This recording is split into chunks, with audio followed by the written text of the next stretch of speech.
Salut à tous, on se retrouve aujourd'hui dans une nouvelle vidéo et elle me tient particulièrement à cœur celle-ci. C'est vraiment une vidéo que j'ai mis du temps à faire, où j'ai voulu m'appliquer clairement pour essayer de ressortir le maximum de choses, puisque c'est vraiment pas quelque chose d'évident à retranscrire en vidéo. On va vraiment aller toucher à l'émotionnel, aux choses qui se cachent au fond de nous, et c'est loin d'être évident d'en parler comme ça juste à travers une vidéo. C'est beaucoup plus facile à vivre qu'à expliquer, je pense. Je vais essayer de vous expliquer au mieux tout ce qu'on a pu vivre ma maman et moi au cours d'un stage de communication animale. Effectivement, nous sommes, ma maman et moi, partis faire un stage de communication animale pour découvrir la communication animale réellement. Personnellement, j'ai des amis qui ont fait appel à des personnes pour réaliser des communications animales sur leur cheval entre autres, et j'étais vraiment très curieuse de savoir comment ça se passait, qu'est-ce que c'était concrètement. C'est pourquoi on s'est donc inscrite à ce stage avec Ophélie Plaha, donc qui est une communicatrice animale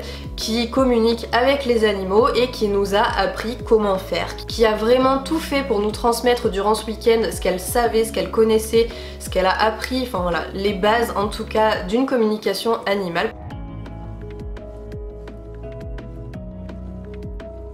Avant d'aller plus loin dans la vidéo, je vais vous expliquer déjà ce qu'est une communication animale. Je vais tout simplement prendre le résumé que Ophélie a écrit sur son site internet pour vous parler de ça. Et déjà, on commence avec un proverbe chinois qui est assez rigolo. Celui qui pose une question est bête 5 minutes, celui qui n'en pose pas est bête toute sa vie. Elle continue ensuite en nous disant que chacun de nos animaux, quel qu'il soit, a un véritable rôle. C'est un guide, une aide précieuse pour avancer. Il ne rentre jamais au hasard dans notre vie. Il est comme nous et agit en un miroir pour nous montrer ce que nous sommes, nos incohérences, nos blessures, ce que nous devons améliorer. Il peut être aussi très différent et ainsi il nous pousse à accepter ce qui nous paraît impossible. Il nous amène vers la tolérance et la compréhension de nous-mêmes. À sa façon, il nous montre le chemin. Bien sûr, nous le connaissons par cœur et au quotidien, nous n'avons le plus souvent pas besoin de traducteur. Mais voilà, parfois il tombe malade, change de comportement, devient triste ou agressif. Ce qu'il essaie désespérément de nous dire ne paraît plus aussi simple. Et c'est dans ces moments-là que la communication animale peut intervenir. Elle aime présenter la communication animale comme une langue maternelle, que l'on aurait, pour la plupart d'entre nous, cessé de parler à l'âge adulte. Une fois exprimés, ces conflits, ces émotions négatives sont pour la plupart éliminés ou détachés de l'animal, et cela recrée une zone de confort et d'harmonie dans le couple. De cette compréhension profonde naît le plus souvent une relation forte, apaisée et d'un grand respect mutuel. Voilà, donc je pense que ça définit pas mal ce qu'est une communication animale, c'est tout simplement réussir à communiquer avec les animaux, que ce soit sur photo ou en direct, en sachant qu'elle nous a bien expliqué que c'était beaucoup plus facile à faire sur photo. Ça paraît peut-être étrange, moi aussi ça me paraissait totalement fou que ce soit possible de le faire sur photo, et pourtant, effectivement, quand on voit l'animal en direct et qu'on réalise une communication, on est très fortement influencé par son comportement. Si on fait une communication par exemple sur un cheval qui va être hyper excité, hyper joyeux dans son pré, on va croire que c'est un cheval forcément très expressif, qui dégage beaucoup de force, beaucoup de puissance, alors que dans son quotidien ça peut être totalement le contraire, c'est-à-dire que ça peut être un cheval vraiment hyper calme en général. C'est justement plus difficile de le faire en regardant l'animal plutôt qu'en l'ayant sur photo, où là on n'est pas du tout influencé par son comportement. Sachez que j'étais vraiment la première à être totalement sceptique. C'est pas que j'y croyais pas, mais j'attendais de voir si vous voulez. J'ai jamais été confrontée à ça, donc ça me paraissait bizarre, ça me paraissait très étrange. Et pourtant maintenant j'ai vraiment totalement changé d'avis. Je suis pas une personne qui est facilement influençable, qui croit facilement tout ce qu'on va me dire. J'ai vraiment besoin d'actes concrets, qu'on me prouve un petit peu les choses. Et clairement lors de ce stage ça a ôté tous mes doutes. J'y crois de plus en plus puisqu'effectivement ça a marché avec ma maman. C'est surtout elle durant ce stage qui a pratiqué. Moi j'étais surtout l'œil qui allait regarder, qui allait analyser un petit peu tout ce qui se passe, justement pour pouvoir vous faire une vidéo de qualité et un petit peu détachée. Et croyez-moi, même sans le vivre de l'intérieur, c'est quelque chose d'extraordinaire à voir. Je m'attendais pas à ce qu'il y ait autant de résultats. Pour la première journée, on a commencé tous ensemble, donc par une petite présentation, et Ophélie a ensuite enchaîné directement en nous présentant donc ce qu'était la communication animale, comment y parvenir. Elle nous a expliqué effectivement que c'était réellement accessible à tous, qu'il fallait juste s'ouvrir. Il fallait vraiment ouvrir toutes les barrières psychologiques qu'on pouvait avoir. Elle nous a expliqué que c'était clairement pas un don, ce n'est pas quelque chose voilà, qui est exceptionnel, c'est vraiment chacun peut le faire à partir du moment où il en a envie, où il a envie de recevoir et où il est prêt à accepter toutes ces choses. Elle nous explique que c'est clairement un travail à faire sur soi-même, que ça demande concrètement de l'entraînement. Plus on va pratiquer, plus les images vont être claires, plus notre ressenti va se développer. Une fois la présentation faite, le groupe est rapidement passé à la première méditation. Il faut méditer pour réussir à recevoir tout ce qu'on aura besoin de recevoir. Dans le groupe, il y avait des personnes qui avaient déjà médité, d'autres qui n'avaient jamais médité, mais tout le monde a réussi. Encore une fois, toutes les filles qui participaient au stage étaient totalement débutantes. Elles ne connaissaient rien du tout et elles étaient aussi parfois sceptiques, mais toutes ont réussi à avoir quelque chose et c'est ça qui est impressionnant. Avant cette entrée en méditation, elles avaient dû choisir une photo. Ma maman a choisi donc une photo d'un chien. Ophélie nous expliquait qu'on ne choisissait jamais les photos par hasard. D'ailleurs, elle nous explique qu'il n'y a jamais de hasard dans la vie. Et personnellement, j'ai toujours été assez d'accord avec elle sur ce point-là. À la fin de cette méditation, ma maman avait 2 questions très simples de base à poser à l'animal pour commencer. À savoir quelle est ta personnalité et la seconde était comment te sens-tu émotionnellement. Évidemment on s'attend tous à ce qu'il ne se passe strictement rien puisque dans notre esprit ça n'existe pas, on ne peut pas le faire, c'est irréalisable et pourtant encore une fois quand on arrive à se libérer de ces barrières psychologiques, ce qui était le cas du coup de toutes les filles du groupe, elles ont chacune réussi à parler à l'animal. Forcément elles ont toutes cru que c'était leur imagination qui leur jouait des tours, qui les faisait clairement délirer. Franchement des trucs bon. J'ai marqué tout ce qui me passait par la tête. Très bien, tu peux pas faire mieux. Franchement, il y avait un petit ruisseau qui coulait au fond, c'était assez rocailleux, mais je pense que j'étais influencée par la photo. Je vous lis, je livre tout ça, hein. Franchement, trouvez-y, couché devant la cheminée, il faisait doux, il faisait bon, c'était chaleureux. L'avantage de ce stage, c'est que Ophélie connaissait absolument tous les animaux qui étaient posés en photo sur la table et de ce fait, elle a réussi à traduire ce que les animaux nous disaient et elle a notamment pu traduire ce que ma maman a ressenti lors de cette communication. Donc les gorges que tu as vues, parce que certes on voit des pierres, d'accord, etc., mais on voit pas spécialement loin. Donc ce jour-là, elle était contente parce que c'était sa première balade hors des écuries.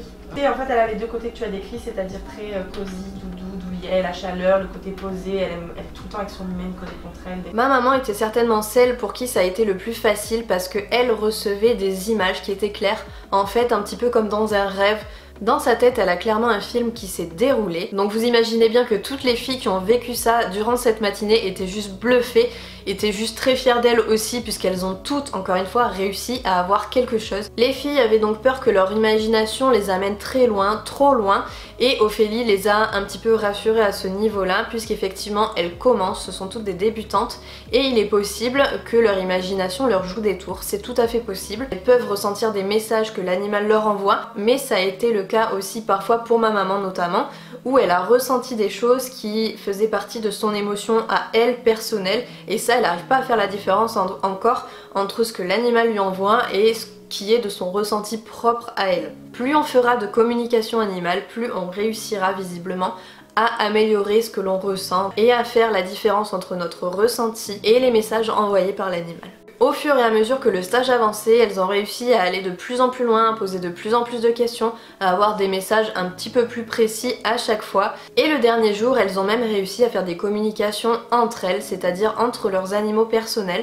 Et donc forcément c'était encore plus troublant, puisque là on avait des animaux qu'on connaissait nous personnellement et sur qui on pouvait faire des communications. On connaissait vraiment le sujet, l'histoire qu'il pouvait y avoir derrière, alors que toutes les autres personnes ne le connaissaient pas. Et pourtant il y a eu des choses très perturbantes encore une fois, notamment avec une histoire d'une robe de mariée. Je pense que ça a été la plus grosse preuve entre guillemets, j'aime pas trop ce mot preuve mais j'en ai pas un autre qui me vient à l'esprit tout de suite, où une des personnes a eu en communication un animal qui lui a fait part notamment d'une image de feuille de papier qui avait été mise en boule vraiment toute froissée et qui s'est transformée en robe de mariée. C'est pas forcément un message qui va parler à tout le monde, on se dit qu'on est encore une fois en plein délire complet et pourtant ça a parlé à une personne. Et cette personne-là, c'était la propriétaire de l'animal qui a envoyé ce message. Sa propriétaire a donc pu traduire le message suivant. Elle avait prévu son mariage. Au dernier moment, il a dû être annulé. Ça a été évidemment une grosse déception pour elle, une grande tristesse. Et maintenant, son histoire avec son compagnon va mieux et ils envisagent tous les deux éventuellement de se remarier, de reconstruire vraiment leur histoire. Et vous imaginez donc peut-être un peu mieux le lien entre la boule de papier toute froissée, une histoire qui a été vraiment froissée, abîmée, mais qui n'a pas été déchirée, et qui se transforme progressivement en robe de mariée, puisqu'effectivement il peut y avoir de l'espoir pour la suite, il peut s'annoncer de très bonnes choses.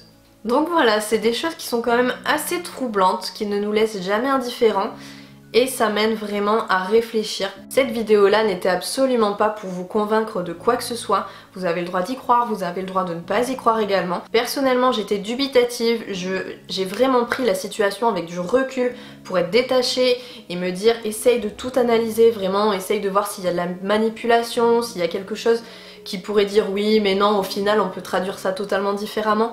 Eh bien non, clairement non. Ophélie n'est pas une personne qui est perchée, elle n'est pas folle, elle nous parle pas de trucs complètement bizarres, complètement abstraits. Elle est dans la vraie vie, voilà, elle a les pieds sur terre, vraiment, et j'ai l'impression au fond de moi-même que oui, ça existe. J'ai même envie de tester très rapidement, j'ai pas forcément le temps encore de me mettre bien dedans, mais je vous promets d'essayer une fois et de vous dire ce que ça peut donner. En tout cas, vous, si vous êtes intéressé par ce genre de choses, sachez qu'Ophélie travaille sur le sud-est de la France. Elle peut vous réaliser des communications animales sur photo, donc à travers toute la France, il n'y a pas de souci. Je vous mets toutes ses coordonnées en barre d'infos directement, comme ça si vous voulez lui envoyer un mail, si vous voulez juste visiter son site ou sa page Facebook, vous avez tout juste en dessous. Si vous voulez participer ou organiser des stages, c'est totalement possible. Je vous laisse contacter Ophélie directement, elle se déplacera avec grand plaisir. C'est une personne qui est vraiment adorable et qui ne demande qu'à transmettre son savoir, qui est vraiment très généreuse.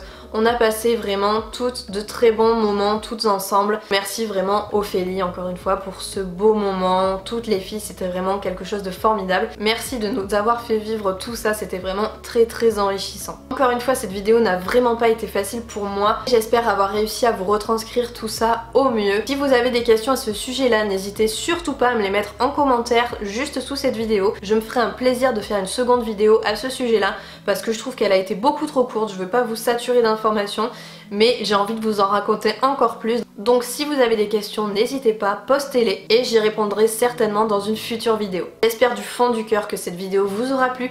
Je vous fais à tous de très gros bisous et je vous dis à bientôt dans une nouvelle vidéo. Salut!